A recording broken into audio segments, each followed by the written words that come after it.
గురుగారి కుజుడు మారబోతున్నారు, కుజగ్రహం మారబోతుంది 45 రోజుల పాటు అంటున్నారు. మరి ఆ కుజగ్రహ మార్పు ద్వాదశ రాశుల వారందరి మీద ఎలాంటి ప్రభావం చూపిస్తుంది? తప్పకుండా అమ్మ, ఇది ద్వాదశ రాశులకి ఉంటుంది. దేశకాల పరిస్థితుల్లో కూడా దీని ప్రభావం ప్రకృతి పరంగా కూడా ఉంటుంది. కుజుడు ఎప్పుడు వస్తున్నాడు అంటే 11వ తేదీ 12 గంటల 12:30 ప్రాంతంలో వస్తున్నాడు దాదాపుగా. అయితే దీని ప్రభావం 1-2 డేస్ ముందు నుంచే ఉంటుంది. అసలు యాక్చువల్ చెప్పాలంటే 1 వీక్ ముందు నుంచే ఉంటుంది. బట్ అక్కడి నుంచి ఇంకా ఎక్కువగా ఉంటుంది 11వ తేదీ నుంచి. అయితే ఈ కుజ ప్రభావం అగ్నితత్వ రాశుల్లోకి అగ్నిగ్రహం ఎంటర్ అవుతుంది కాబట్టి దేశకాల పరిస్థితుల్లో అగ్నిని పెంచుతుంది బాగా. అంటే బాగా విపరీతమైన వేడి, మనం అసలు ఎప్పుడూ చూడనంత వేడి ఉంటుందమ్మా. ఆల్రెడీ ఉంది కదా గురుగారు, ఇంకా పెరుగుతుంది. ఇదేముంది, దీనికంటే ఇంకా ఎక్కువ పెరుగుతుంది. మనం అసలు తట్టుకోలేనంత వేడి పెరుగుతుంది.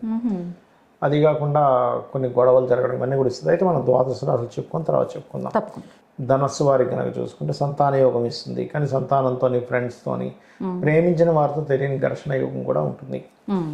కుజ సంబంధించినటువంటిది పాజిటివ్గా జరగాలి అంటే కొన్ని విషయాలు పాటించాలి. ఒకటి కందులు ఇవ్వడం, రెండవది గోశాలకు వెళ్ళి గోవులకి క్యారెట్స్ తినిపించడము, మూడవది సుబ్రహ్మణ్యేశ్వర స్వామి కానీ ఆంజనేయ స్వామి కానీ నరసింహస్వామి ఆలయాలకు రెగ్యులర్గా వెళ్ళడము. ఇవి చేసినట్లయితే ప్రభావం అనేటువంటి తగ్గుతుంది. ఎర్రటి వస్త్రాలు కూడా దానంగా ఇవ్వచ్చు. ఇక ఈ కుజుడు వల్ల దేశకాల పరిస్థితుల్లో జరిగే ఫలితాలు ఏమిటంటే ఏ యుద్ధాలు లేవనుకునేది మళ్ళీ కొంచెం గొడవలు రేగుతాయి. ఎండ విపరీతంగా పెరుగుతుంది.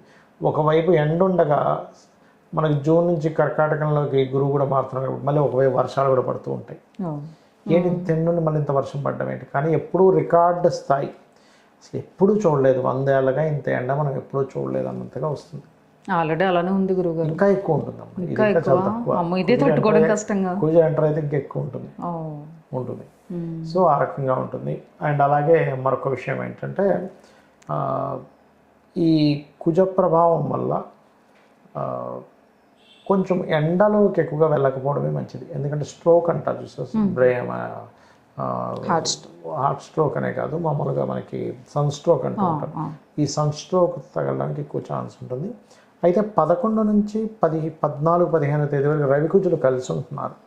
కలిసి ఉన్నందుకు ఏంటంటే రాజకీయ నాయకుల మధ్యని ఒక రకమైనటువంటి ఒక విభేదాలు అనుకోండి, గొడవలు అనుకోండి, కొంచెం ఉద్రిక్త ప్రభావాలు అనుకోండి, రాజకీయ నాయకుల మీద కొన్ని దాడులు అనుకోండి, కొన్నిసార్లు ఏదైనా ఒక ఇది జరుగుతుంటాయి సరే అటాక్ చేయడం లాంటివి, ఇలాంటివి కూడా చూపిస్తుంది కుజు.